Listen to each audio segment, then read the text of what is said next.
Hey guys, welcome back. Another episode with my series with Eskilstuna City. Now, we are 7 games into the league campaign now, so we get to have a look and see who's playing well, what tactics I'm using, what tactics I've started using more than others, and basically what I'm doing to make sure we are doing well in the league. Now, we'll go straight to the league table first off. As you'll see, 7 games in, won 5, drew 1, lost 1. The one defeat was the opening day of the season, so since then we've turned around, we've been playing really well. What you will see is Elvis is the second and joint top goal scorer in the league. He also has the second best average rating, which is fantastic, and we have 4 clean sheets in 7 games. Really happy with that, guys, really happy. So let's have a look at the players and see exactly who is doing well and who is not doing well. So we'll go on to the stat check. So appearance wise, as you'll see, our keeper's got 9, Hansen with 9. Bear in mind, 2 of these were the cup from last season. So if you want 9s and then you work your way down, you've got 7s. Elvis there was 7. Goals, as you'll see, Elvis there from the left wing, 6 goals in 7 games. Shirik playing in the attacking midfielder role at the minute, 9 appearances, 3 goals. And then you've got Nordbach with 3 goals. 2 of them are definitely penalties, possibly the third one also. Assists wise, Nordbach with 3. Then you've got Sirik, Selsin, Wilstrom, and then you've got Elvis down there 1. Now only 1 assist for Elvis, quite disappointing, so hopefully you can get some assists up as well as his goals. Distance covered, our right winger there with 103 kilometres already, fantastic. Key passes, Shirik is topping out with 25. Key tackles, 7 and 7 now, 2 centre backs. Passes completed, Nordbach 468. And then you've got Hansen at right back with 396. And then as you'll see there, Harris Shirak dropping with 373. He's in 3rd place in the attack midfielder role at the minute. Tackles 139. Wilstrom, our defensive central mid. Interceptions 90 and 71. Mistakes leading the goals. Our centre back, our midfielder, and our left winger Elvis has also done a mistake which has led to a goal. No red cards. Value, top in the value at the minute. You have our keeper and then you have Sarek, so great for that. And they actually are the highest wage earners at the club as well. So, okay, onto the tactics screen, lads. Let's see what tactics I've been implementing recently. As you'll see, I've gone to a 4-4-1-1. Now I have my attack advanced playmaking support as well as my attack midfielding support. It's been working really well. I mean, we've kept 4 clean sheets now, 7 league games, which is definitely something to be proud of. Playing my 2 fullbacks on support. I've changed a couple of instructions. I've gone to retain possession and shorter pass when we weren't direct. I've also told me to be more disciplined. So just a couple of slight alterations at the minute. But what I want to do is every video I want to quickly look at my tactics and just say, okay, this is what I've been doing, and this is why it's working, or this is why it's not working. If it's not working, let me know in the comments below why you think it's not working. What we're going to do is we're just going to quickly look at the fixtures, and then we'll have a look at a specific match and just have a look at some average positions, the passes, etc. So you can see why the tactic is working. So as you'll see, we lost the opening game 1-0. Then we got a 3-0 victory at home before 1-0 draw away, and we backed that up with 4 back-to-back victories, which is fantastic. Then we have 2 home games coming up next. Then this is a big one. We are playing top of the table away from home in 3 games' time. If we can win that, that's going to put us in a great position to just close the gap, close them down. They've started fantastic.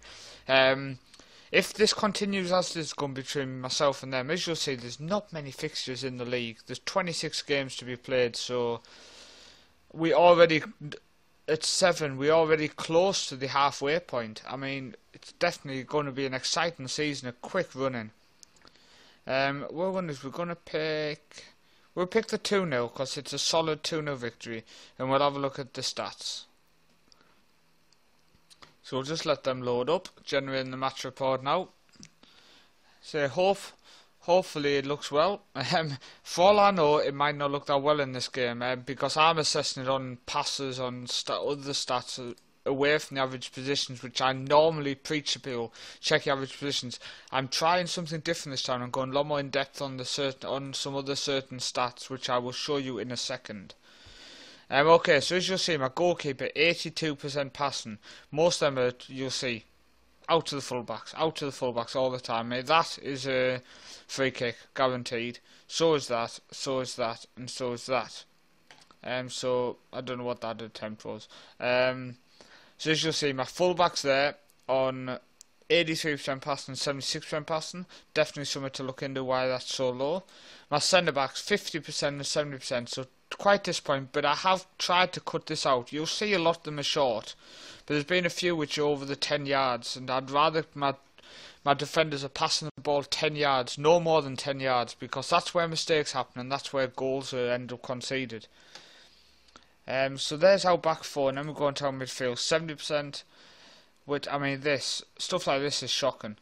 I don't know if he's in there. Why is he just booting it? It's composure. That's set pieces. He's just composure's lacking. Then you have 83 and 85 centre midfield. That's awesome. Again, these are composure. That's to do with sorry about that. That's to do with defending a corner and just giving the ball away. Left winger Elvis, he's at 70%, but can we really shout this guy? And then you look at our strikers. Sitting in the advanced playmaker role, he has 87% pass accuracy, and then 78 for our striker, which is good. I mean, he's only 14 passes, but at the end of the day, it's decent. 5 key passes from the attacking midfield role. On to the average positions for the whole team. Now, as you see, it looks slightly odd, but what I want to point out to you is the special triangles in midfield, which I like. So you've got our flat back four here, which is solid, really solid. Number 24 is slightly over, but let's be honest, that is nitpicking. Then you have the triangle. You have the defensive midfielder whose average position is here. The advanced playmaker spot and the attack midfielder spot. This forms a triangle, so it's literally one touch passing between them. Then you have this triangle here between the right winger, the attack midfielder and the defensive midfielder. That's nice. This here needs altering slightly, so there's going to be a couple of changes before the next episode, and hopefully this will be visibly changed. So there's another triangle with the left winger. Then you have the attacking triangle from the striker, left winger, attack midfielder. Striker, right winger, attack midfielder. They are nice. I'm impressed with this. I mean, I've picked this game just randomly, so I'm impressed that it's holding a decent shape. What I would like is maybe number 25 just slightly over a bit. But the issue is when he's an advanced playmaker spot, he is going to wander slightly, guys. So I've just got to kind of accept that almost. Elvis likes to sit in a bit. I'm trying to implement my wingers to keep wide, but they are quite narrow at the minute. And if we go into Elvis here, his average position, it is quite in a bit. I mean, he's not really, look, there's nothing here, so he's never getting chalk on his boots, as they say. We're just going to have a quick look at the stats here. This is what I've been looking down, some key stats, and then you're looking at the likes of crosses attempted, crosses completed. So for example, Elvis 11 and 4, 7 and 1. So it shows our wingers are not good at crossing the ball. So I've tried to adapt to that, and that also is a reason why the average position is quite narrow, because one of the things I've started to adapt and implement, which might have come in actually on this game, was that they don't cross as often.